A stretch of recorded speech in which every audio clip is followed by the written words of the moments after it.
Hello, and welcome to the Homegrown Biofuels Podcast, telling stories of ethanol's emergence in rural America.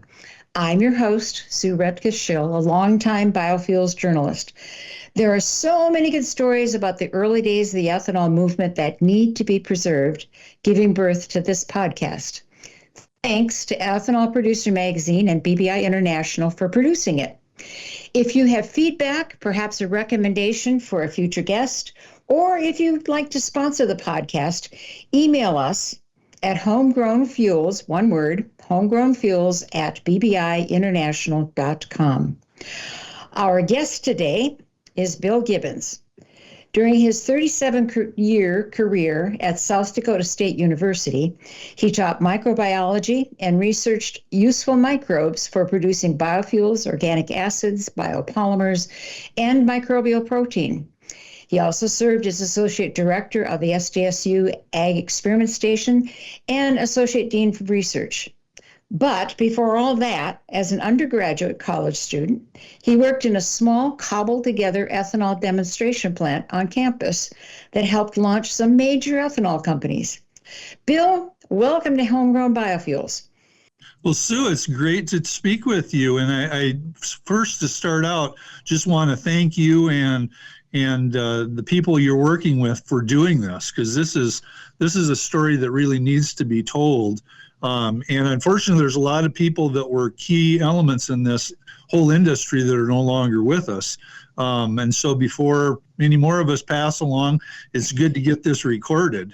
But yeah, I was really fortunate in terms of timing. I was a junior at South Dakota State University, majoring in microbiology at the time. Kind of the careers in microbiology at that point were working in the pharmaceutical industry on vaccine production or other things like that, antibiotics, and your options were really living on the East Coast or the West Coast. But I really wanted to live in the central part of the United States. I got kind of a farming background. And so the timing was just perfect. I happened to be in a class one day with a Professor Paul Middaugh, who's really the father of ethanol in the United States. And he was talking about his vision in 1978 for building a biofuels-based economy to replace the petroleum economy. And he got me really excited about the opportunity, the potential. And if you'll remember, at that point in time, we really had two crises related to agriculture. One was the farm economy was really poor at that point in time. That was before all the farm insurance programs and emergency programs and so forth. So a lot of farmers were losing their land. They weren't able to make enough money growing the crops they grew. The government was actually, if you recall back then, government was actually paying farmers not to plant crops, if you can believe it. And then the other was the series of oil interruptions that we had, the oil embargoes. And so Paul had a vision for taking that unused or excess crop production that we had and converting it into ethanol to fill the need for biofuels or for fuels that we had to replace petroleum, because the world was at that point really unsure about if we had 5 or 10 years of petroleum left on the planet, and then what were we going to do when we ran out of that. Yeah, that was a big deal back then. And I imagine he wanted to build a demonstration plant and work through some of the issues of how to do it. Because there were a bunch of farmers that were beginning to try to build on-farm stills at that time, I believe. Yeah, well, that actually happened a little bit after Paul did. So Paul found me. I came up to him after class and said, hey, I'm really interested in doing this. Can I work for you? I'd work for free. He ended up paying me a little bit of money, which was great. And I worked alongside a graduate student named Paul Whalen in microbiology, and then a couple of engineering students, David Vandergreen and Dennis. Well, Dennis Vandergreen was a student at SDSU in engineering. Spence Kittleson was electrical engineering. And then Dave Vandergreen was the son or the brother back home at the farm in Sheldon, Iowa, and they actually built the first column that we had. So in 1978, Paul Middaugh got this started, and the Vandergreens built a column, and it's a very interesting story. Instead of taking it back up to campus, They took it from their farm in Iowa out to Washington, D.C., and set it up on the mall of the Capitol. And they found a couple of local moonshiners that brewed them up some mash in 55-gallon drums. And they found a steam generator and electrical generator, and they cobbled that all together on the Capitol grounds and ran the distillation column, if you can believe it, on the Capitol grounds in front of a bunch of Congress people and their aides and so forth. And it created a lot of interest. And what that ended up leading to was Tom Daschle, who at that time was a brand new House member from South Dakota, got USDA to allocate a certain amount of funding to SDSU to build a small-scale ethanol plant on campus to answer the question, is it feasible to do this on a farm-by-farm basis, or is it more economical to do it on a larger scale? Yeah, because at that time, I think there was some ethanol production being done, but it was all like ADM was producing a huge amount, although there was a lot of interest among farmers. And I understand there was a lot of interest in yours. Describe what that demo plant was like. It was built in a livestock building, was it? Yeah. Yes, that's right. We had an animal physiology building, the old vet diagnostic lab that was no longer in use because they built a new facility to replace it. And so it was sitting empty, and it had concrete walls and stalls kind of separated into areas, and so it was none used. So Paul Middaugh asked the dean of the college if he could get access to that building. And so we ended up putting the columns, after they got back from Washington, put the columns in. We had to actually cut a hole in the roof and then build up a concrete block wall on top of the roof to fit the column in, and it got brought in and dropped in place with a crane. And then we put in a bunch of tanks that we got by hook or crook from various dairies and mild steel tanks. And we ended up finding a centrifuge that we rented from a small town in Illinois. And so we had a complete operating, basically it could produce, if we would have had enough distillation or fermentation capacity, about 200,000 gallons a year. So it was kind of the ideal size, 12-inch columns, and it was what we were planning on, or what farmers were really interested in doing on their farms. And so we got the plant up and running, and every Monday we would start cooking mash, and then we would ferment it for a couple of days.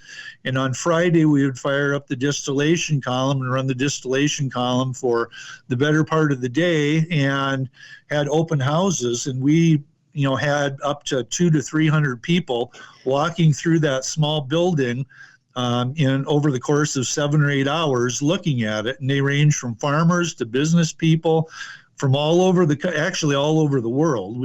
At the end, we were getting people from different countries, but we had people I still remember we had guys that looked like they came out of the Arkansas hills, or the, back on the east where they do a lot of moonshining, and they were probably moonshiners, and they saw this nice, bright stainless steel column with envy, producing instead of in the little copper pots and tubes that they had. So a range of people were interested. And then what that led to was these discussions at coffee shops by farmers about, hey, if they can do that on campus, could we do that here, maybe on a larger scale? So that's what kind of kicked off the ethanol industry. So what happened next? Did you do some further research, and wasn't there an offshoot at the Scotland plant? Wasn't that an offshoot of your work? Yeah. So what happened is we were getting people coming through the plant. There's a group of bankers and farmers and investors down in Scotland, South Dakota, and they actually hired the Vandergreen brothers, who of course later went on to have the company called ICM, and they probably built well over half of the ethanol plants in the country, along with Paul Whalen and Spencer Kittleson, and they worked together to design and construct a 1 million gallon a year plant in Scotland. And so that's what they ended up doing. That started 1981-ish, 1982 in that time frame.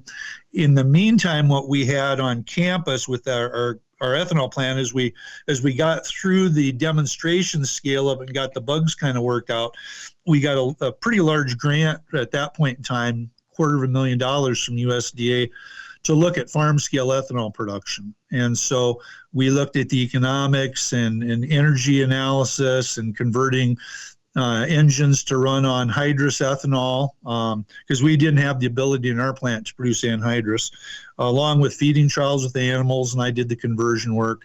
And the upshot of the economic work was that it was just too inefficient from a capital standpoint and a labor standpoint to run a plant at that small of a scale, or 200,000 gallon scale, and even up to 1 million gallons. We found our costs were $4 to $5 a gallon.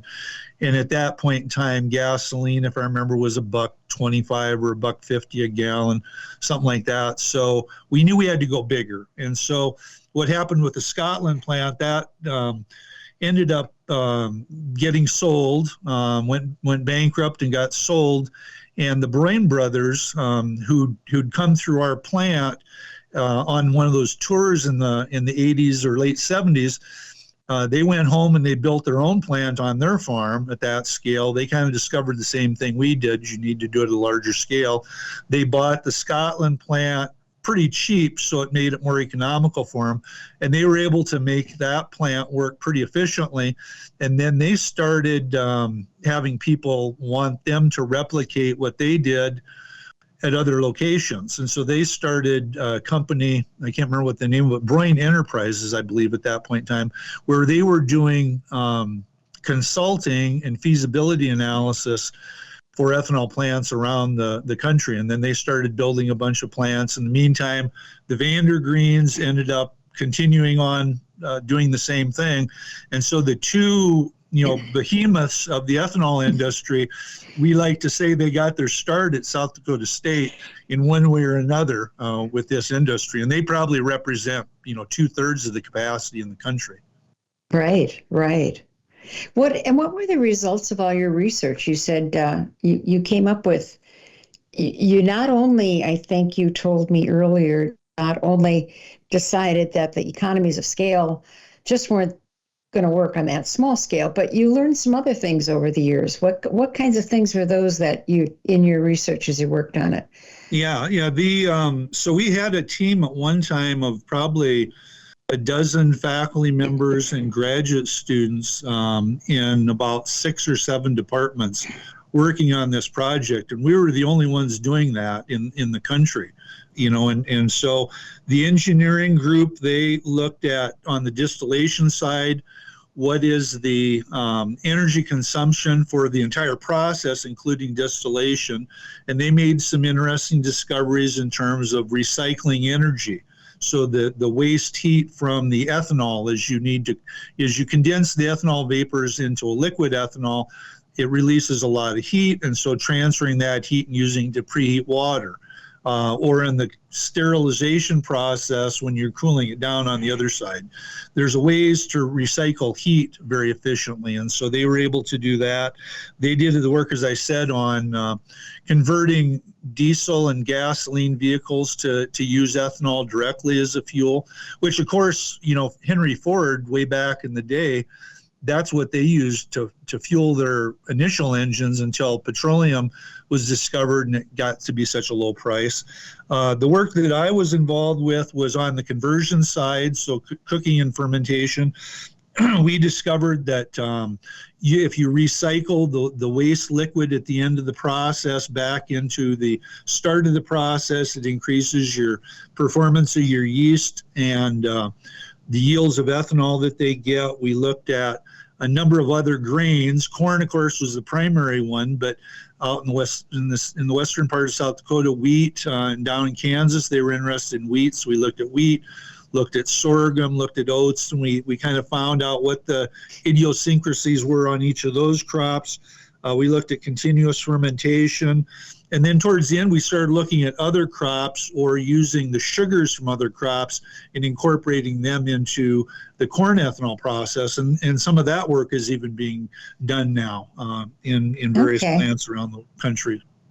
You also have a fun story about distillers grains, and I think you did at the SDSU did some work on distillers grains feeding. But tell the folks listening the story from that small little demo plant. Yeah, so we had the centrifuge sitting out kind of in the hallway right next to a garage door on the north side of the building, and the centrifuge just dumped out the wet cake at the bottom of the centrifuge. And then we'd back a pickup up to it, and I used a scoop shovel to scoop it into the back of the pickup truck.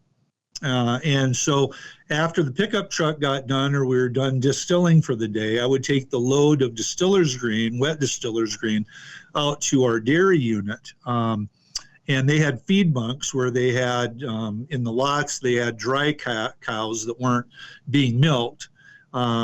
So they were working through their cycle.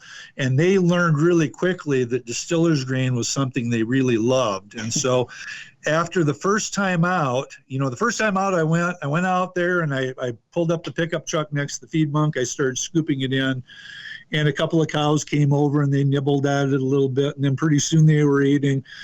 By the time I got to the second and third trips out, the cows came running to the feed bunk when they saw the pickup driving into the yard. And the thing with the distiller's grain, it was still really hot. So when it comes out of the distillation column, it's basically at the boiling point of water, and it runs through the centrifuge, but it's still probably 180, 170 degrees Fahrenheit when I'm scooping it into the feed bunk. So it would steam even in the middle of the summer. And so I would scoop it into the feed bunks. The cows would come up, and they would take a couple of mouthfuls, and then they'd have to kind of pause for a second and run their tongues over their noses to cool it off so they could take another bite. And so I knew at that point that we had a winner in the distiller's grain, because if an animal is gonna come up and eat that, even though they're feeling some physical discomfort, it's a good product. So I always told that story to the producers as they were coming through and going through our tours, that cattle love this stuff. Of course, other animals did as well. Yeah. Did the university also take a look at feeding distillers grains then too, and work on the feed value? Yeah. So we had a person, Dave Shingothi, in our dairy science department. He was one of the first ones to do any published research on distillers grain and distillers in dairy cattle. And he found performed really well to replace soybean meal and increase milk yields and so forth. We looked at swine as well. Of course, swine are a monogastric, so they can't really digest the fibers as well, but we did some trials with swine. We didn't have a poultry unit on campus at that time, but they did do beef feeding trials as well. So cattle and beef and dairy cattle did really well on it. Swine did pretty well. And so those are, again, the initial work on distillers grain feeding was done up here. That's really interesting that so much came out of South Dakota on that kind of thing, and that little demonstration plant helped launch the careers of two of the big powerhouses in ethanol. Right. That's great. Was there a lot of support for all this, or at the beginning, I understand there was a bunch of people that thought this was a bunch of hogwash? Well, I mean, you had detractors all the time, but the farmers were tremendously supportive of this because they saw it as a new market, a way to add value to their crops before it left the farm or before it left the region. The oil companies, I would say at that point in time, were probably the biggest detractors. And, there were arguments about the energy balance and it not being efficient. And we showed that even at our small scale plant with kind of rudimentary levels of recycling of energy, it was energy efficient as a positive energy balance. And after the work that we did up through about 83, the industry by that time had developed and gotten its legs underneath it, and they really took it from that point on and made some tremendous innovations. And so both, the POET plants as well as the ICM plants, they were finding new ways to recycle energy that are just mind-boggling. And today's ethanol plant only uses a fraction of the energy that we used to use to make a gallon of ethanol. So that was very, very positive. Of course, the economic effects you get in these 100 million gallon a year plants that we have now, you can operate them with a staff of about 50 total employees, 55, 60. So it's a local economic impact to the region.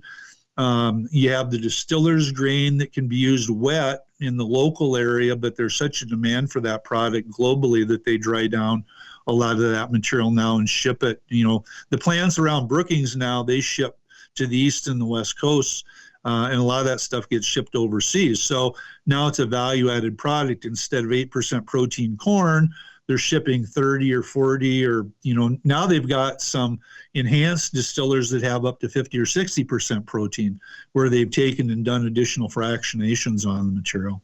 Yeah.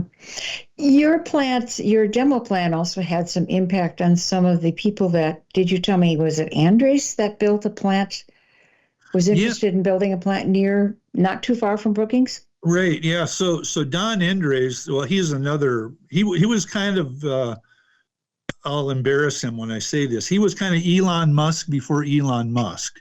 So he was, at the same time I was going kind of through school, he was working in computer science and got involved and started up a company that took in the meal plans in campus. When you had meal plans on campus, when I went to school, they printed out for you coupons, and that's what you gave them. Well, with the advent of computers, he developed a company called Special Teams that developed a software package to use credit cards to do that. So you had your own personal credit card, a debit card in essence.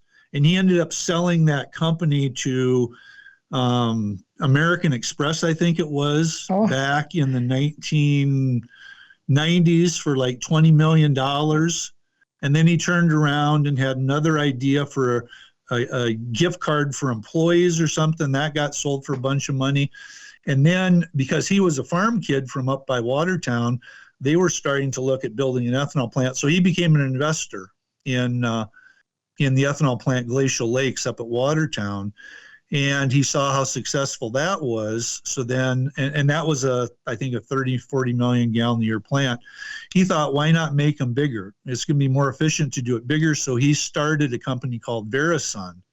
And at one point in time, they were the largest ethanol producer in the world. Here from this South Dakota kid. So that's the third big cog that kind of came out of a little bit more indirectly than the Brains and the Vandergreens, but he was aware of our plant and he got involved in the Glacial Lakes plant and then built his company from that. Interesting. All the networks that get built up, and that's what this is about. It's fascinating those that so many of the people that now are competitors and big companies started out with this on the farm, small scale vision of using ethanol. That's why these stories are so fun to hear, but also this industry has its roots in small towns and rural America. Exactly. Yeah. The farmers, I can't say enough about the producers that really are at the core, because it was their money. And they were struggling. A lot of farmers were losing their farms at that point in time. The ones that had a little bit of resources put aside, they'd come together at these coffee shops and let's stick in, $1,000 a piece or $10,000 a piece. We'll fund a feasibility study and see if we can fight our way out of this crisis, because the government wasn't there to give them, crop insurance or these big disaster payments. And so they had to stand up this industry on their own. And, that's a remarkable story in itself. And I remember some small town people or some of the plants talking about the impact their plants had on the community around them. I would imagine that the folks at SDSU have done some research on that, as well as what the payback has been for rural communities. Yeah, it's tremendous payback. You look at the employment opportunities in South Dakota. Sioux Falls has continued to grow, Rapid City's continued to grow, but a lot of our smaller communities, unless they had an ethanol plant or some kind of like soybean plants, the soybean crushing plants have taken off. So those have also been a big part of stabilizing the rural economies. But then the bigger part of it is it allowed for profitability to return to the farm. So now, kids, when they're going through high school, they don't have their parents saying to them, well, you find something to do besides coming back to the farm because we might not own the farm in 5 years. And that's what they were hearing in the 1980s and 1990s, that there was no future for them on the farm. Well, now there's been, for the last 20, 30 years, a future for them on the farm. And so we have a lot of kids that have gone back to the farm, and they're developing, new things that are going on. We've got a lot of innovation that this industry has driven on its, by the fact that there's profitability, there's money cycling through these small communities. Great. So do you have any closing thoughts, since we're about to our end of a allotted time? Comments you'd like to make about the industry or about SDSU's role? Or Well, I've always thought we should write a book about this. And now you're going to have a lot of content so you could write the book about this. I'm doing an author. I'm doing it as a podcast so somebody else can write the book. But yeah, the story is, one of bootstrapping up success and taking risks with an unknown commodity, an unknown product against a huge industry, petroleum industry, that really initially didn't want to have much to do with us. They've come around, of course. And all the people that came into this industry at various stages and contributed in one way or another.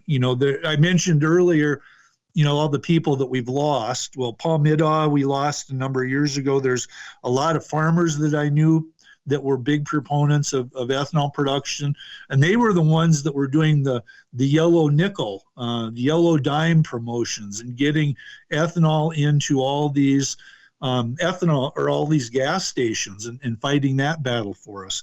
At the other level, the political level, Tom Daschle, Democrat from South Dakota, he's ultimately the House majority or the Senate majority leader. He was initially in the House and then went to the Senate. He was a big proponent of ethanol, and he really helped us move this through and battle back against that. And an interesting story I didn't get to is Geraldine Ferraro.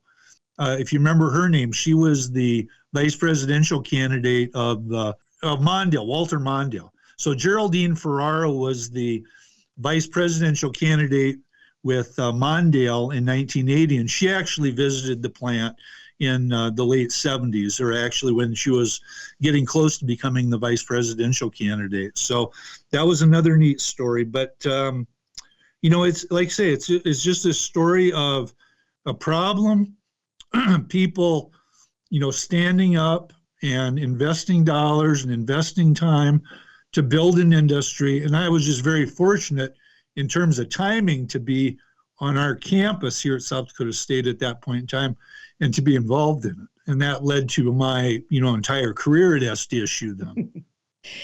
And kind of fun that it was a bunch of farm kids and undergraduate students that powered this thing. Well, you had some graduate students involved, but that whole farm element, this was begun and started by farmers and had quite an impact over the years. Great. Yeah, exactly right. Well, thank you, Bill. I appreciate you taking the time to chat with us and share some of your stories. I'm certainly welcome, and I look forward to seeing the podcast. And yeah, great. Again, thank you for doing this, because this is long overdue. It's been fun. Thank you. Thanks to Ethanol Producer Magazine for sponsoring this episode of the Homegrown Fuels podcast. Ethanol Producer Magazine is the #1 source for ethanol industry news, trends, and statistics. Through the print magazine and website, ethanolproducer.com, the editorial team delivers daily news and industry features to an audience of producers, service providers, and vendors. If you would like to sponsor a future episode of Homegrown Fuels, contact service@bbiinternational.com. And if you have a comment on an episode or know of a story that ought to be shared, email homegrownfuels@bbiinternational.com. This podcast was recorded and edited by Danielle Pekarsky, Content Manager at BBI International, and I'm your host, Sue Retka Schill. Thank you for listening. We'll be back in a couple of weeks with another episode of Homegrown Fuels, sharing stories of ethanol's emergence in rural America.